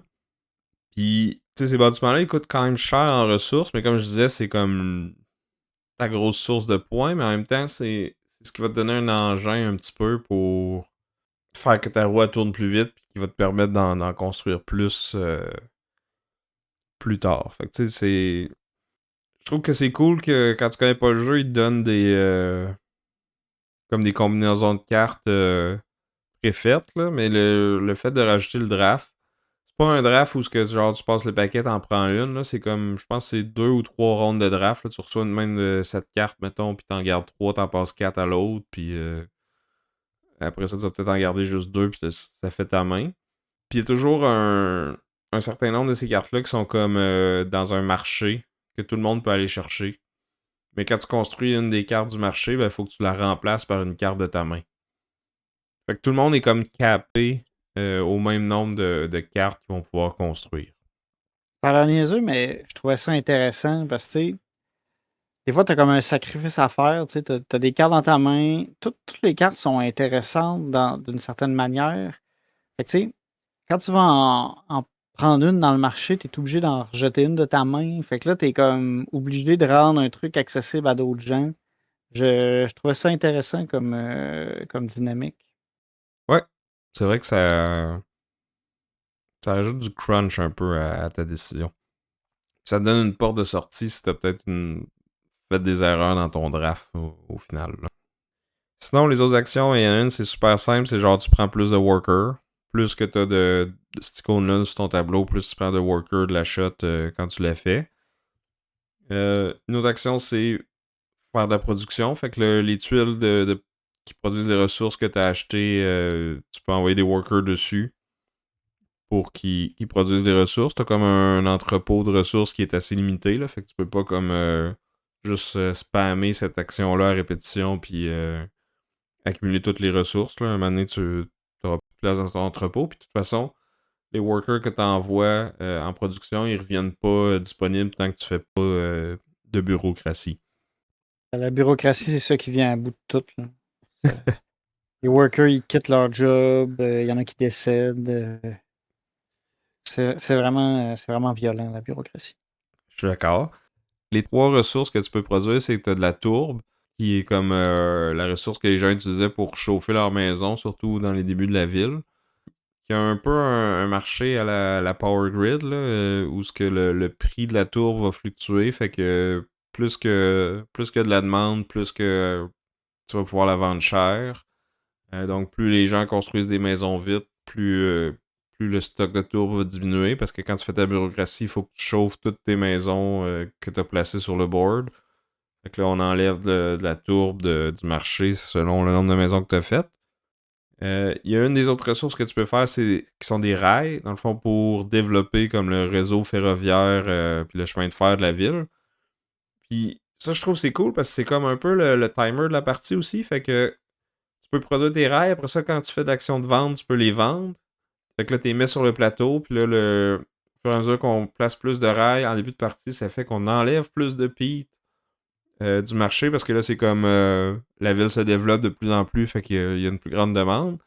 Là, quand on a posé un certain nombre, c'est comme on arrive à un point où historiquement, les gens se sont mis à avoir accès à du charbon. Fait qu'ils se sont mis à utiliser plus le charbon pour chauffer leur maison plutôt que la tour. Fait que là, à partir de ce moment-là, quand tu rajoutes des rails, on va rajouter de la tourbe sur le marché. Fait que le prix va aller en diminuant. Qui fait que la game switch un peu de. Là, c'est comme. T'es en mode genre je build mon engin, là, faut que tu te mettes en mode je presse le citron puis j'essaie de clencher là, pour finir de placer tous mes buildings là, parce que la fin de partie s'en vient. Puis en même temps, ben, c'est comme une touche thématique puis historique qui explique ça. Là. Je trouvais que c'était quand même cool comme concept. Là. Puis finalement, t'as une troisième ressource qui est les briques, qui sert pas mal juste à construire des maisons dans la ville pour te développer ton revenu quand tu fais ta bureaucratie. Mais dans le fond, la brique et les rails vont aussi servir avec l'argent pour construire tes cartes quand tu fais l'action d'achat. Puis encore là, si tu payes des rails pour faire ta carte, ben, tu les mets aussi sur le plateau, fait que ça accélère l'arrivée de la fin de la game. Là. Fait qu'on a dans le jeu-là aussi un concept de comme c'est les joueurs qui décident quand est-ce que la game est finie. C'est pas un nombre prédéfini d'actions ou de tours là, qui va faire que ça met fin à la partie. Moi d'habitude j'aime ça. Toi je sais que souvent c'est ce qui te conduit à ta perte. Ouais, je me laisse trop emporter dans les autres actions. Mais on dirait que dans Findor, ça a mieux passé que dans Maracaibo, dans Great Western Trail. On dirait que je me laissais moins emporter dans les actions. J'étais un peu plus peut-être focus parce qu'il n'y a pas non plus plein d'options. Tu sais, comme on disait, tu as 4 actions. Puis, tu sais, ça passe vite, là, ça tourne vite. Là. Je trouvais que c'était assez intense. Puis, on dirait que j'ai eu rapidement peur que la fin arrive, fait que je suis resté un peu plus sur mes gardes. Mais j'ai pas détesté ça. Non, j'ai vraiment aimé le jeu moi aussi, puis je trouve que, comme tu dis, là, les tours ils reviennent vite. Là, tu sais, comme quand tu fais les actions de production puis d'engager du monde, là, c'est genre bon ben j'engage du monde, j'en prends 2, c'est à toi, je produis, je fais comme 3 briques, 2 pieds, c'est à toi. Tu sais, ça. Les tours les plus longs, c'est plus quand t'achètes, là. Pour savoir comment tu vas dépenser tes ressources, puis ou quand t'as ta bureaucratie à faire, il y a quand même plusieurs étapes, là, c'est un peu c'est pas très long, là, mais c'est plus long que les autres tours. Mettons, tu comptes le nombre de maisons que tu as faites, combien tu as de workers, là, pour chaque paire, ça te donne on rajoute un rail, ça donne 4 piastres, on ajuste le peat selon les rails qu'on a placés. Après ça, t'as-tu des cartes qui te donnent un revenu? Oui, ok, bon, ben prends-le. Peut-être qu'il y a un autre joueur qui a un petit bonus. C'est parce qu'il y a une carte, mettons, qui est le Pete Market. Je pense que comme toutes les fois que quelqu'un vend du Pete, ça te donne du revenu à toi aussi. T'as le cimetière, quelqu'un qui a un employé qui meurt de bureaucratie, ça te donne un petit revenu toi aussi, que ce soit les tiens ou ceux des autres. Fait que tu sais, il y a un petit peu de upkeep à faire quand tu fais ta bureaucratie. Puis après ça, tu fais ton action, tu sais. Fait que si cette action-là c'est acheté, ben là après ça, il faut que tu te demandes, bon, qu'est-ce que je vais acheter, c'est quoi mes moyens, je veux-tu m'acheter une carte de suite ou j'essaie de développer mon engin un peu plus. Puis j'aime beaucoup que comme toutes les choses que tu achètes, que ce soit pour produire des ressources ou pour booster tes actions, il y a un nombre limité de copies de ces tuiles-là qui permettent de faire ça. Puis plus tu les achètes tôt dans la partie, plus ils sont cheap. Fait que si je m'achète une tuile, la suivante qui donne le même bonus, ben elle va être plus chère. Puis peut-être que c'est moi qui vais l'acheter encore aussi. Tu sais, surtout si tu développes beaucoup ton engin d'achat, ben quand tu fais l'action, tu peux aller acheter 2, 3, 4 affaires en même temps. Ben, c'est sûr qu'il faut que tu aies l'argent pour, là. Mais si tu l'as, c'est là que les tours sont un petit peu plus longs, mais même à ça, là, c'est rarement plus que une minute ou deux, là, même pas, là. Oui, les rounds sont très rapides. Puis c'est ça. Puis l'aspect construction d'engin, il est pas mal présent, tu sais, justement, parce que tu vas t'ouvrir la porte vers OK, moi, je veux-tu commencer à faire des briques vite? Veux-tu faire de l'argent avec du peat? Tu sais, t'as plusieurs options, plusieurs directions. Puis ça progresse beaucoup, là. Tu sais, puis j'allais dire, même quand tes actions deviennent plus fortes, ça prend pas beaucoup plus de temps de les effectuer. Non, ben surtout les actions de, tu sais, de production puis d'engager du monde. Tu fais juste produire plus puis engager plus, là. Tu sais, c'est pas vraiment plus long. Par contre, je trouve qu'il y a un petit peu le même défaut que Fieraben, que comme. Tu sais, au début, il faut que tu ailles te chercher une tuile d'achat, là. T'as comme quasiment pas le choix, là. Parce que sinon, tu vas être largué en arrière, puis si les autres joueurs s'en achètent toute une, puis peut-être même une deuxième avant que toi tu puisses en avoir une, tu vas trouver ta game longue, là. Ouais, parce que, tu sais, il faut que tu sois capable d'aller chercher des ressources assez vite parce que, tu sais, tout te coûte des ressources. Puis ton engin, il a beau s'améliorer, le range de coûts des différents bâtiments est assez large, là. Fait que, tu sais, rapidement, tu sais, tu peux commencer à faire des petits bâtiments, mais rapidement, ils se mettent à coûter vraiment cher. Fait qu'il faut que tu réussisses à bâtir ton engin assez vite si tu veux pouvoir faire les bâtiments les plus intéressants.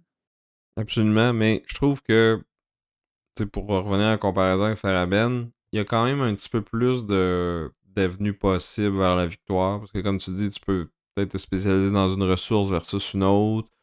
Surtout si tu y vas avec le draft de cartes, ben tu sais, tu peux essayer de drafter des cartes qui ont soit qui te donnent des bonus aux actions qui synergisent bien ensemble ou qui ont des coûts en ressources comme similaires. Là. Mettons, tu prends juste des cartes qui coûtent de la brique, ben tu te dis ben moi ma game, je ferai pas beaucoup de rails, mais je vais me lancer à fond dans la brique, puis je vais pouvoir faire beaucoup de cartes comme ça.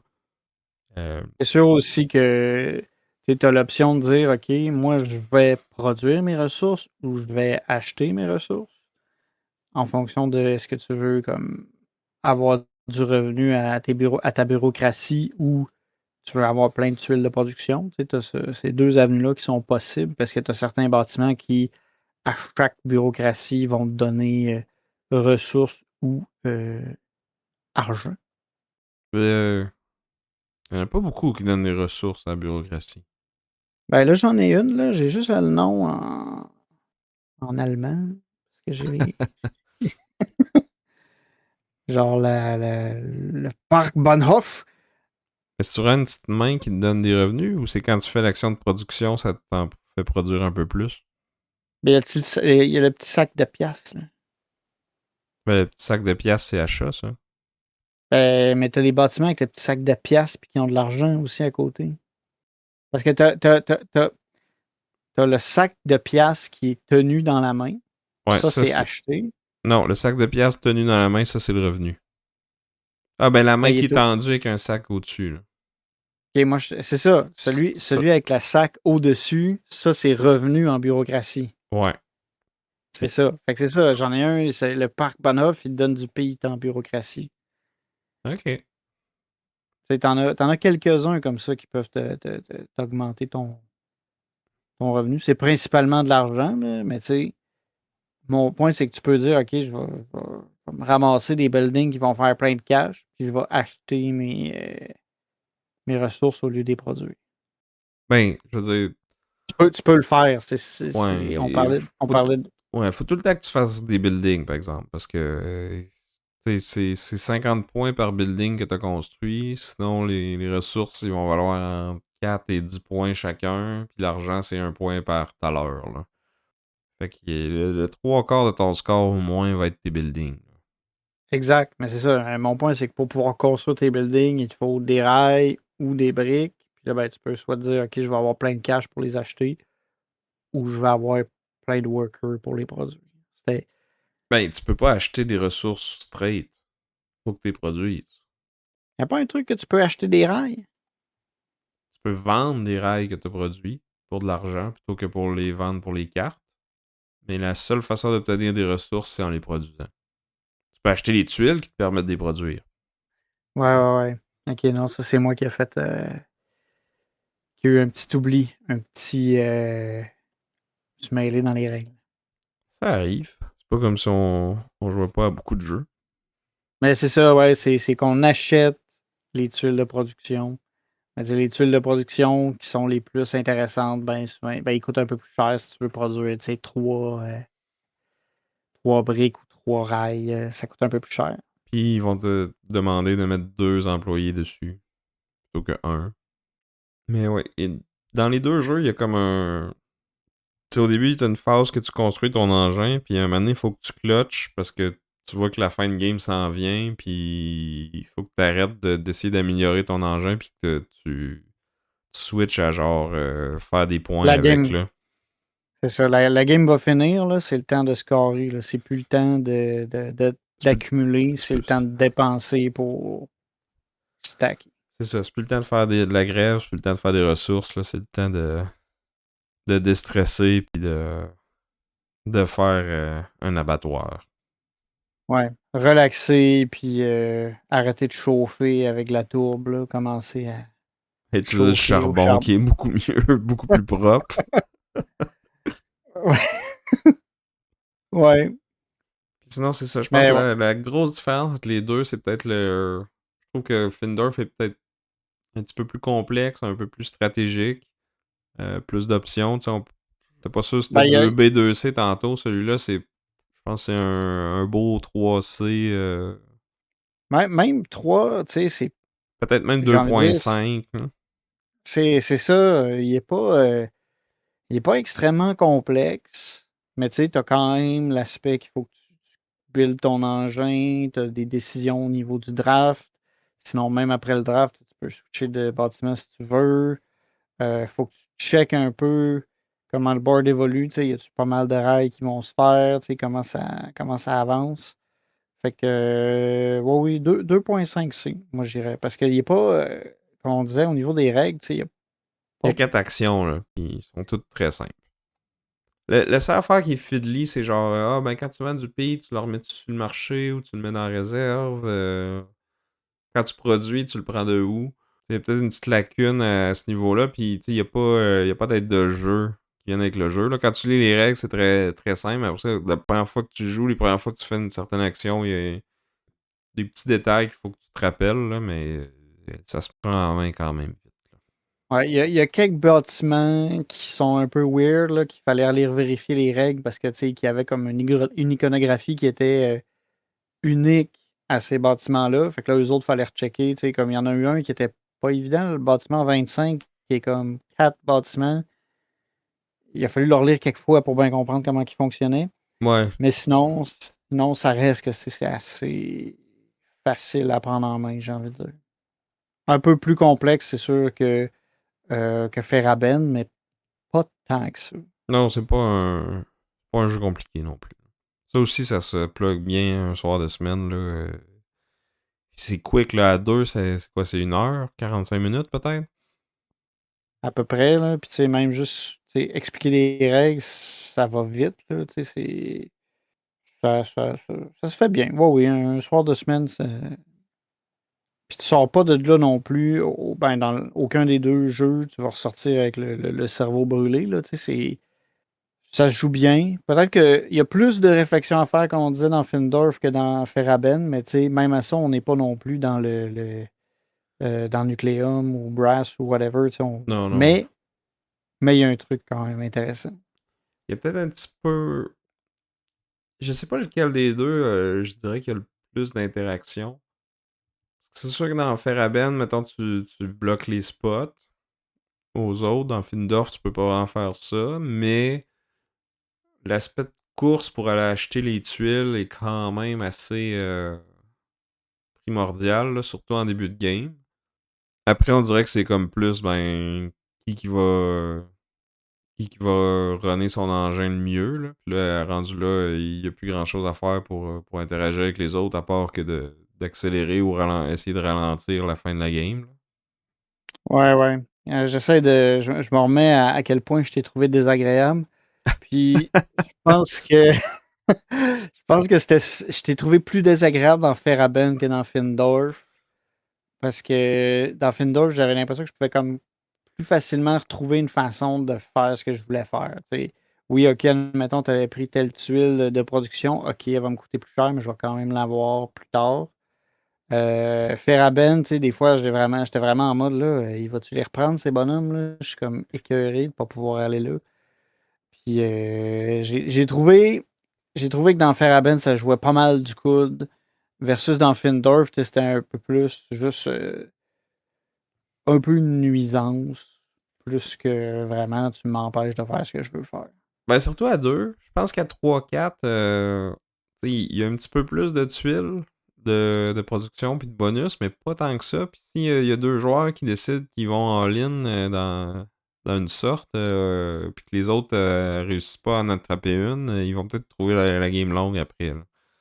Ouais, ouais, surtout, j'allais dire, les briques, la majorité des bâtiments puis les maisons que tu places sur le plateau vont nécessiter des briques. Versus les rails. Les rails, ça peut être payant de les vendre. Puis il y a certains bâtiments qui vont les demander, mais tu sais, prendre le monopole de la brique, tu sais, c'est. Faut que tu puisses faire de la brique vite, là.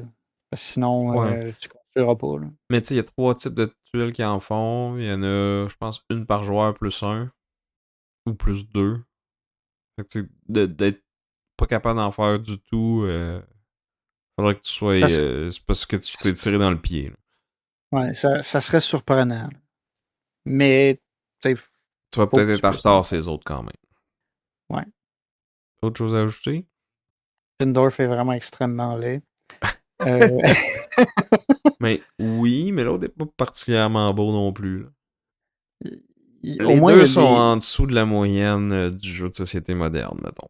Ouais. Mais tu sais, Faraben, au moins, les dessins sont un peu drôles, là. Tu sais, t'as les grévistes qui ont toutes l'air fâchés puis désagréables. Ouais, mais tu sais, t'as des illustrations des bâtiments avec des personnages dessus dans l'autre aussi, là. Ouais. T'as des petites tuiles Mais en forme de bateau. Il y a un certain charme. ouf. Beige. Très Ouais, je beige et sais même. vert. Brun, vert, beige, en tout cas. Puis pendant ce temps-là, moi, je regardais le plateau d'Amphéraben, puis j'étais intrigué, tu sais, je regardais, puis j'essayais de trouver s'il n'y avait pas des petites affaires cachées sur le plateau, parce qu'il y a plein de petits bonhommes, plein de petits trucs qui font, des personnages qui font des activités Ben oui, dis-le que tu regardais relaxantes. les petits bonhommes tout nus à l'hôtel, là. Il y avait des bonhommes tout nus à l'hôtel. Ben oui. Ouais. J'avais même pas remarqué, tu vois. Ben ouais, c'est ça. Je pensais qu'on voyait juste. Ben J'ai on pas voit regardé. juste comme En tout son cas, torse, là, mais... il est juste en il- chest. Mais il est sur le bord de la piscine, il est pas tout nu. Il y a Mais une piscine non, à côté de l'hôtel. je pense que c'est plus un bain qu'une piscine, là. Ben, c'est comme le rond au milieu, là. Attends, on parle pas de la même affaire.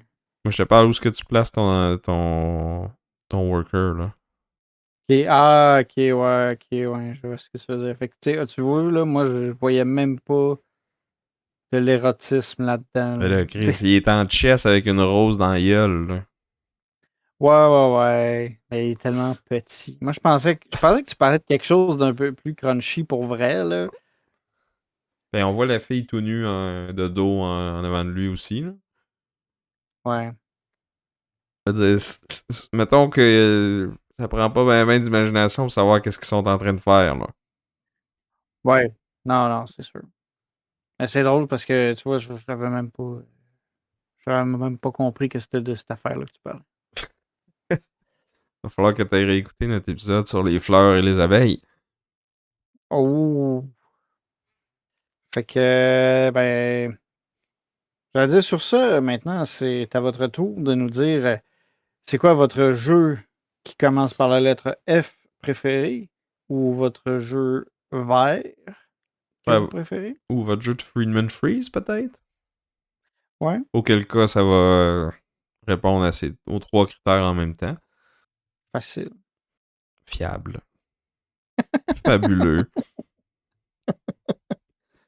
Euh, je vais arrêter là, OK? J'ai eu le goût de continuer, puis je me suis dit non, là c'est fini, OK? C'est fini! Donc, vous pouvez nous le dire en commentaire YouTube, sur notre Discord. Vous pouvez nous le dire à notre adresse courriel, boardgamezero@gmail.com. Sur Facebook, Euh, sur Instagram, dans les commentaires sur Spotify, signaux de fumée, dans la rue à l'épicerie. ouais, sinon de fumer, il faut peut-être nous le dire d'avance, par contre, parce que ça se peut qu'on le manque. J'ai pas bien de fenêtres dans mon bureau, je regarde pas beaucoup dehors, fait que je le verrai pas bien. C'est pas fiable. Ah, va falloir que tu arrêtes avec cette farce, Sam. Moi, je suis sûr que ça mène nos auditeurs au firmament. Ça fait dur, en tout cas. Fait que c'est ça. On vous remercie d'avoir enduré ces jeux de mots C'est pathétiques. fallacie. Oh! Fastidieuse. Ah ouais, c'est fastidieux, c'est le bon mot, là. Fait Euh, que merci à vous. Merci à Chrysalis pour notre chanson thème. Merci à nos Patreons qui nous supportent et qui ont droit à plein de contenus bonus. Je suis sûr qu'en dessous de la table, on va continuer avec les allitérations faramineuses et fabuleuses. Ça fait 2 fois fabuleux, là. Fuck. Oh! Sur ça, j'étais Vince. J'ai de la misère à le dire. Et je suis franchement Sam. Ah, puis on vous dit à plus. Si tu dis bye, je te frappe. J'essaie de trouver un. La la la la la la la la.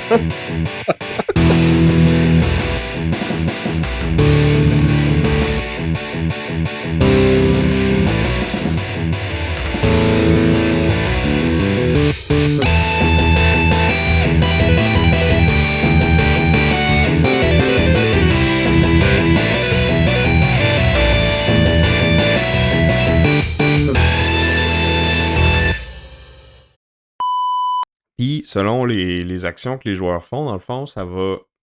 Les actions que les joueurs font, dans le fond. Ça fait beaucoup de fonds, hein? Ouais, oui, les fonds, comme les fonds. C'est pas très fanfaron. Donc, Ouf, j'ai mal physiquement suivant cette série de jeux de mots.